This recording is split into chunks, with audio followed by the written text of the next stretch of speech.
Okay, so this is Digital Designer. Um, it's honestly okay for students to use to learn how to build things.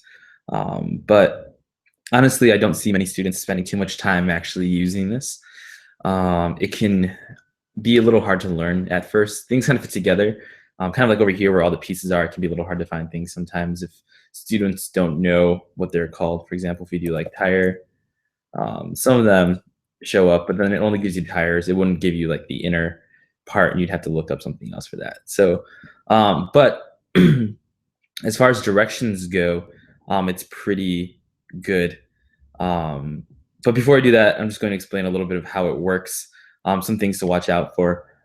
So it has a lot of different pieces. I found every single piece that I needed to build the foundational build in here. It has also has some old pieces like the NXT stuff. So be careful when you're doing the sensors and the motors. But basically, how it works is you literally just take it. You can let me get a bigger piece so you can kind of see what's going on. We'll use a motor. Oh, one thing, if I look up motor, I only get the NXT motors. So to find the EV3 ones, look at the name. So this is down here, MS 2013 engine. And if you look up that, then you'll find the motor. But basically, all right, we can rotate things, move them around, whatever. When you want to place pieces, everything pretty much snaps together pretty well. I would just try messing around, maybe even try building the foundation build physically and see if you can redesign it in Digital Designer, just so that you're comfortable. Students may want to do it, and if you don't know how to search up things or look for things that may or may not look bad. But anyways, to access the build guide, you really just go to this right here, build guide mode F7. However, click it, generates it for you. We're going to kind of look at this. Use the arrows up here to figure out, I guess, whatever brick comes next. But it kind of builds in a random way. So, for example, this is this one. As you can see, these two parts. Just kind of wait for it. All of a sudden, right? They place these parts and then they just disappear because they're going to be used later. So that's kind of something that's kind of annoying. Kind of builds in a random way. So I'm just gonna go through this really quick, right? We can go through it. If you want to step, you can just re-click this. So you can see where it goes. So we're kind of just going through it. I guess some notes on the foundational build. It's redone from last year. I made this build specifically so that it could have pretty much all the sensors on it that you would need to use. It's really simple. It doesn't bend. Actually, wait, it still bends, but it's far enough off the ground where it doesn't matter. Um, so yeah, I don't actually even think students will take too long. See, here's another piece that doesn't make sense. This one right here. I don't know why it would do that, but um,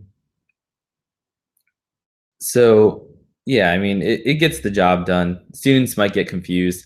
Also, they might be given different directions than the ones that are shown here. Um, and that's just how it is. It kind of randomly figures out how to build this thing each time, which is kind of weird, but it's just how it is.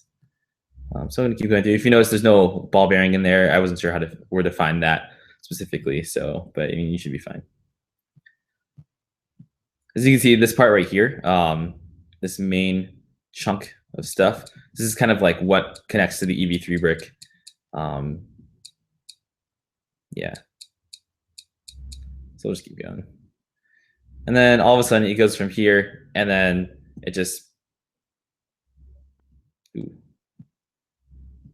and then it just finishes, right? That's super confusing.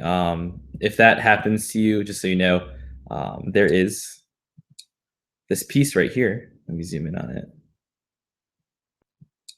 Right here that connects. That's actually what basically connects everything.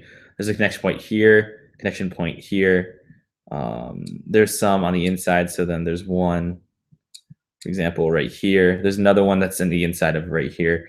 And those are the main, there's probably like 7 or 8 connector points, which makes it pretty stable.